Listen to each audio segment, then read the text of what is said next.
کہ اللہ کے نبی صلی اللہ علیہ وسلم منبر کی پہلی سیڑھی پر چڑھے تو آمین کہے، دوسری پر چڑھے تو آمین کہے، تیسری پر چڑھے تو آمین کہے۔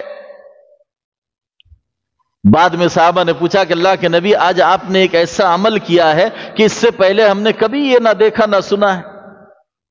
پھر اللہ کے نبی صلی اللہ علیہ وسلم نے وجہ فرمائی کہ جبریل امین آئے تھے اور وہ دعا کر رہے تھے جبریل امین کہ اے محمد، آپ کی امتیوں میں سے جو شخص رمضان المبارک کے مہینے کو پائے اور اس میں عبادت کر کے وہ اپنے آپ کو جنت کا مستحق نہ بنا لے تو وہ شخص ہلاک ہو، تباہ ہو، برباد ہو۔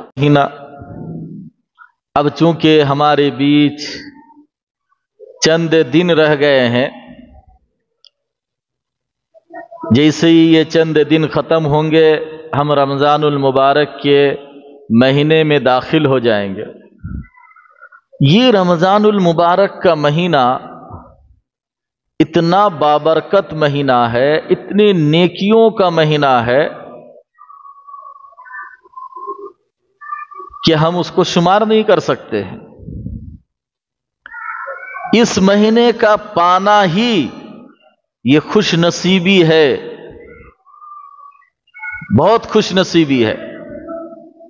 اس لیے ہمارے اسلاف جو ہم سے پہلے لوگ گزرے ہیں، صحابہ، تابعین، تبع تابعین، اسلاف، یہ لوگ اپنے دور میں 6 مہینہ پہلے ہی سے اللہ تعالیٰ سے دعا کرتے تھے کہ اللہم بلغنا رمضان، کہ اللہ رمضان کا مہینہ ہمیں نصیب فرما دینا۔ ابھی رمضان آیا نہیں، 6 مہینہ پہلے ہی سے یہ لوگ مسلسل یہ دعا کرتے آتے تھے کہ اللہ ہمیں رمضان تک پہنچا دینا۔ رمضان کے مہینے کا پانا یہ اللہ تعالیٰ کی طرف سے بہت بڑی نعمت ہے اور ہر کسی کو یہ نعمت نہیں ملتی ہے۔ ایک حدیث پیش کرتا ہوں میں، حضرت طلحہ رضی اللہ تعالی عنہ بیان فرماتے ہیں کہ 2 شخص دونوں کے درمیان بڑی گہری دوستی تھی۔ یہ دونوں اللہ کے نبی صلی اللہ علیہ وسلم کے پاس مدینہ آئے اور دونوں نے کہا کہ اللہ کے نبی ہم مسلمان ہونا چاہتے ہیں، ہم ایمان قبول کرنا چاہتے ہیں۔ اللہ کے نبی صلی اللہ علیہ وسلم نے فرمایا کہ اچھی بات، دونوں نے ایمان قبول کیا۔ اس کے بعد دونوں مسلمان ہو گئے، تمام نیک اعمال کرنے لگے۔ اچانک ایک ساتھی انتقال کر گئے۔ انتقال کیسے؟ شہید ہو گئے، کسی جہاد میں، غزوے میں گئے اور شہید ہو گئے۔ اس کے ٹھیک 1 سال کے بعد یہ دوسرا ساتھی انتقال کر رہا ہے۔ حضرت طلحہ کہتے ہیں کہ میں نے خواب میں دیکھا کہ یہ جو بعد میں مرا 1 سال کے بعد، یہ پہلے جنت جا رہا ہے، اور جو 1 سال پہلے شہید ہوا ہے وہ جنت بعد میں جا رہا ہے۔ جب صبح ہوئی تو کہتے ہیں کہ مجھے بڑی حیرت ہوئی کہ وہ تو بیچارہ شہید ہوا ہے اور یہ 1 سال کے بعد اپنی فطری موت مر رہا ہے، لیکن یہ جنت پہلے جا رہا ہے اور جو شہید ہوا ہے وہ بعد میں جنت جا رہا ہے۔ صحابی کہتے ہیں میں اللہ کے نبی صلی اللہ علیہ وسلم کی خدمت میں حاضر ہوا اور میں نے عرض کیا کہ اللہ کے نبی میں نے ایک خواب دیکھا ہے، اور میں نے اپنا خواب بیان کیا۔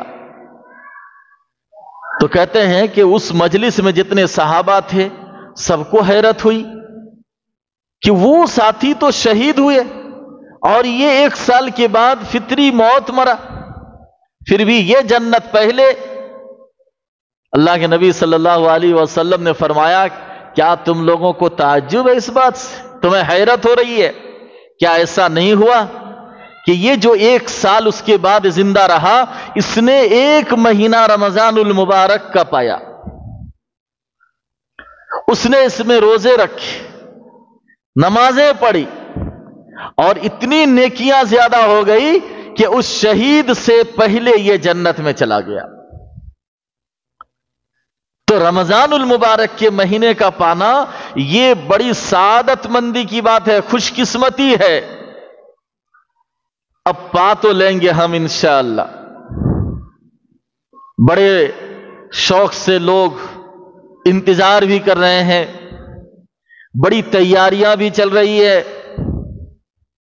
دو قسم کی تیاریاں ہوتی ہے، ایک کچھ لوگ مساجد کے جو منتظمین ہوتے ہیں وہ مسجدوں کے انتظامات میں لگ جاتے ہیں، کہاں چٹائی، کہاں وضو خانہ، کہاں کیا، کیوں؟ اس لیے کہ اس مہینے میں نمازیوں کی تعداد عام دنوں کے مقابلے میں بڑھ جاتی ہے۔ کچھ لوگ ایسے بھی ہیں جو اپنے گھروں میں بھی تیاری کرتے ہیں کہ رمضان کا مہینہ آئے گا، اس میں ہم قرآن تلاوت کریں گے۔ پورے سال جنہوں نے قرآن کو ہاتھ نہیں لگایا وہ بھی قرآن تلاشتے ہیں کہ کہاں ہے قرآن، نکال کے اس کی صفائی کرتے ہیں۔ یہ انتظامات ہیں۔ اور ایک ہمارا الگ انتظام ہے کہ اب ہم پورے مہینے کے لیے راشن جمع کریں گے، سحری میں یہ کھانا ہے، افطاری میں یہ لینا ہے، عید کے لیے کپڑے یہ لینا ہے۔ ان دونوں تیاریوں میں آسمان و زمین کا فرق ہمیں نظر آتا ہے۔ عبادت کے لیے تیاری یہ ہماری کمزور پڑ جاتی ہے، کم ہو جاتی ہے، اور کھانے پینے والی تیاریاں ہماری بڑی مضبوط ہو جاتی ہے۔ اور اس تیاری میں ہم اتنے لگ جاتے ہیں کہ اس عبادت والی تیاری کو ہم بھول جاتے ہیں۔ ہوتا کہ نہیں ہوتا؟ اس مارکیٹنگ کے چکر میں رمضان میں بھی ہم جماعت کے ساتھ نماز چھوڑ دیتے ہیں۔ یہ تو اچھی بات نہیں ہے، یہ اچھی بات نہیں ہے۔ خیر، اب ہم دیکھیں کہ اس رمضان المبارک کے مہینے کو ہم پائیں تو اس مہینے کو ہم کس طرح گزاریں؟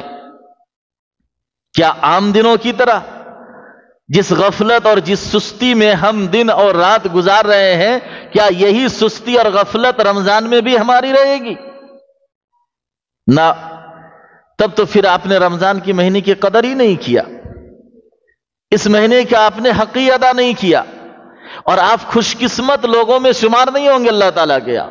خوش قسمت تو وہ ہے جنہوں نے اس مہینے کو پایا اور اس میں اتنی عبادت کی کہ عبادت کر کے وہ اپنے آپ کو جنت کا مستحق بنا لیا ہو۔ کیا ایک مشہور روایت ہے کہ اللہ کے نبی صلی اللہ علیہ وسلم ممبر کی پہلی سیڑھی پر چڑھے تو آمین کہے، دوسری پر چڑھے تو آمین کہے، تیسری پر چڑھے تو آمین کہے۔ بعد میں صحابہ نے پوچھا کہ اللہ کے نبی آج آپ نے ایک ایسا عمل کیا ہے کہ اس سے پہلے ہم نے کبھی یہ نہ دیکھا نہ سنا ہے۔ پھر اللہ کے نبی صلی اللہ علیہ وسلم نے وجہ فرمائی کہ جبریل امین آئے تھے اور وہ دعا کر رہے تھے، جبریل امین، کہ اے محمد، آپ کی امتیوں میں سے جو شخص رمضان المبارک کے مہینے کو پائے اور اس میں عبادت کر کے وہ اپنے آپ کو جنت کا مستحق نہ بنا لے تو وہ شخص ہلاک ہو، تباہ ہو، برباد ہو۔ اللہ کے نبی صلی اللہ علیہ وسلم فرماتے ہیں کہ میں نے جبریل امین کی اس بد دعا پر آمین کہا۔ تو وہ بدقسمت انسان نہیں ہے جس نے رمضان المبارک کا مہینہ پایا اور اس میں عبادت کر کے اپنے آپ کو جنت کا مستحق نہ بنا لیا، تو جبریل امین اس کے حق میں بد دعا کر رہے ہیں، جو فرشتوں کے سردار اور جو نبیوں کے سردار ہے، ہمارے آخری نبی جناب محمد رسول اللہ صلی اللہ علیہ وسلم، یہ اس بد دعا پر آمین فرما رہے ہیں۔ لہذا اس شخص سے زیادہ بد نصیب کوئی نہیں ہے۔ رمضان المبارک کو آپ پائیں تو اس کی قدر کریں۔ سب سے پہلے رمضان کا چاند دیکھیں ہم۔ اگر شعبان کی 29 تاریخ کو ہم کوشش کریں کہ چاند دیکھیں، چاند نظر آ جائے، تو اس کے بعد والے دن سے روزہ رکھنا ہے۔ لیکن چاند نظر نہیں آیا یا کوئی خبر نہیں آئی تو پھر ہم شعبان کے 30 دن کا انتظار کریں گے، اور پھر اس کے بعد چاہے چاند نظر آئے یا نہ آئے ہم روزہ رکھنا شروع کر دیں گے، کیونکہ عربی مہینہ 30 سے زیادہ نہیں ہوتا ہے۔ چاند نظر آتے ہی ہم ایک دعا پڑھتے ہیں، اب پتہ نہیں کن لوگوں کو دعا یاد ہے یا نہیں ہے، اللہ جانے، اور یہی سے ہماری بد نصیبی شروع ہوتی ہے۔ کیسے؟ چاند دیکھنے کے بعد اللہ کے نبی صلی اللہ علیہ وسلم نے فرمایا کہ تم دعا پڑھو، اللہم اہلہ علینا بالامن والایمان والسلامت والاسلام، کہ اللہ اس مہینے کے اس چاند کو ہمارے لیے کیا بنا دے؟ امن کا ذریعہ بنا دے، امن و شانتی ہو، کسی قسم کا کوئی فتنہ فساد لڑائی جھگڑے نہ ہو۔ یہ پہلا بندہ دعا کر رہا ہے رمضان کے چاند کو دیکھ کر۔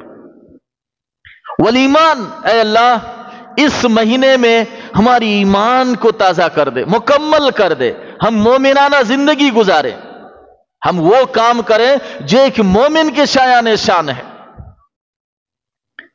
فاسق، فاجر، بدکار، گنہگار، پاپی، مجرم کی طرح ہم اس مہینے کو نہ گزاریں۔ والسلامتی، اے اللہ سلامتی کا ذریعہ بنا دے، ہم بھی صحیح سلامت رہے کہ اس مہینے میں ہم روزے رکھ پائیں، تراویح پڑھ پائیں، قرآن کی تلاوت کر سکیں، صحیح سلامت۔ والاسلام، ارے اللہ اسلام کی حالت میں رکھنا۔ یہ ایک پیاری دعا ہے جو اللہ کے نبی صلی اللہ علیہ وسلم نے ہمیں تعلیم دی ہے، لہذا چاند دیکھتے ہی پہلے آپ یہ دعا پڑھیں، اور اس کے بعد پھر آپ نماز کی تیاری کریں، تراویح کی نماز یہی سے نہ شروع ہوتی ہے۔ تراویح کیا ہے؟ اللہ کے نبی صلی اللہ علیہ وسلم نے فرمایا کہ اللہ تعالیٰ نے اس مہینے کے روزے کو تم پر فرض قرار دیا ہے، وَإِنِّي سَنَنْتُ قِيَامَهُ، اور میں نے اس مہینے کی تراویح کو سنت قرار دیا ہے۔ تراویح کی نماز کیا ہے؟ بولیے، سوئیے مت، کیا ہے؟ سنت نماز ہے، خود اللہ کے نبی صلی اللہ علیہ وسلم نے ادا کی ہے، صحابہ نے ادا کیا۔ صحابہ کا شوق دیکھیں تراویح کے سلسلے میں۔ حضرت عائشہ رضی اللہ تعالی عنہا بیان فرماتی ہیں کہ رمضان المبارک کے مہینے میں اللہ کے نبی صلی اللہ علیہ وسلم نے ایک رات مسجد میں نماز شروع کی، کوئی اعلان نہیں، کسی کو کچھ خبر نہیں، تو جتنے لوگ مسجد میں تھے آپ کے پیچھے کھڑے ہو گئے، نماز پڑھ لی انہوں نے تراویح کی۔ جب صبح ہوئی تو ان لوگوں نے باہر چرچا کیا کہ آج رات تو اللہ کے نبی صلی اللہ علیہ وسلم کے پیچھے ہم لوگوں نے نماز پڑھی ہے۔ تو جتنے لوگوں کو خبر ملی دوسری رات وہ سارے لوگ جمع ہو گئے، پہلی رات کے مقابلے میں دوسری رات کو لوگ زیادہ جمع ہو گئے۔ اللہ کے نبی صلی اللہ علیہ وسلم نے نماز پڑھا دی۔ تیسرے دن صبح کو پھر باہر اس کا چرچا ہوا، کانا کانی بات پھیل گئی۔ راوی حدیث کہتی ہے کہ تیسرے دن اتنے لوگ جمع ہوئے مسجد میں کہ مسجد ناکافی پڑ گئے، چھوٹی ہو گئی، تنگ پڑ گئی۔ اللہ کے نبی صلی اللہ علیہ وسلم نے اس رات بھی نماز پڑھا دی۔ چوتھی رات اتنے لوگ آئے کہ شمار کرنا مشکل تھا۔ اللہ کے نبی صلی اللہ علیہ وسلم اپنے کمرے سے نکل کر نہیں آئے، صحابہ پوری رات انتظار کرتے رہے کہ اب آئیں گے اللہ کے نبی، نماز پڑھائیں گے، اب آئیں گے۔ اللہ کے نبی نکل کر نہیں آئے۔ کب نکل رہے ہیں آپ صلی اللہ علیہ وسلم؟ فجر کی نماز میں آ رہے ہیں، اور صحابہ سے کیا فرمایا کہ تم لوگوں کی اس نماز کی شوق کو دیکھ کر مجھے ڈر ہوا کہ کہیں اللہ تعالیٰ تم پر اس نماز کو فرض نہ قرار دے، اس لیے میں نکل کے نہیں آیا۔ تو کہنا تھا کہ دیکھیے، پہلی رات کو لوگوں کی تعداد کم تھی، دوسری کو زیادہ، تیسری رات زیادہ، چوتھی رات اور بھی زیادہ۔ ہمارا معاملہ تھا جس کا الٹا چل رہا ہے۔ پہلے دن تو تراویح میں اتنے لوگ آتے ہیں کہ مسجد کے ذمہ داران پریشان ہو جاتے ہیں، اچھے بھلے نمازیوں کو جگہ نہیں ملتی ہے۔ اور جیسے جیسے دن گزرتے جاتے ہیں اب شروع لوگوں کا گھٹنا، آخر میں وہی مسجد کے متولی اور 2-4 آدمی جو رہ جاتے ہیں امام کے پیچھے کھڑے رہتے ہیں۔ یہ تو ہے ہماری بے رغبتی۔ یہ درست بات ہے؟ صحابہ کتنے شوق سے اس نماز کو پڑھا کرتے تھے۔ چلیے آگے چلتے ہیں۔ تراویح کی نماز ہو گئی، اب نماز کے بعد کیا کریں؟ کچھ لوگوں کی بری عادت ہے جو رمضان کے علاوہ دوسرے دنوں میں کرتے ہیں، وہ رمضان میں بھی وہی کرتے ہیں۔ الٹے سیدھے گپ بازی میں وقت گزارنا شروع کر دیتے ہیں۔ کہیں پل پہ بیٹھ گئے، چوراہے میں بیٹھ گئے، راستے کے کنارے بیٹھ گئے، 2-4 آدمی باتیں کرتے کرتے کافی وقت گزار دیتا ہے اور پھر جا کر سو جاتے ہیں۔ اب سحری میں کیا ہوتا ہے؟ بیچارے بیوی تو پکا چکی ہے، اب اس کو جگاتے جگاتے گھر والے پریشان۔ کیا تم احسان کر دو گے کسی پر روزہ رکھ کر؟ جب ٹائم مقرر ہے اٹھو، اپنا سحری کرو، تمہاری وجہ سے پورے گھر والے پریشان ہو رہے ہیں۔ یہ ایک غلطی عام طور پر دیکھا جاتا ہے، اور ہر گھر میں کسی نہ کسی بندے کی یہ عادت ضرور ہوتی ہے، اٹھنا ہی نہیں چاہتا ہے، بڑی مشکل سے گھر والے اس کو اٹھاتے ہیں، سحری کرتے ہیں۔ سحری کی ایک بڑی فضیلت ہے۔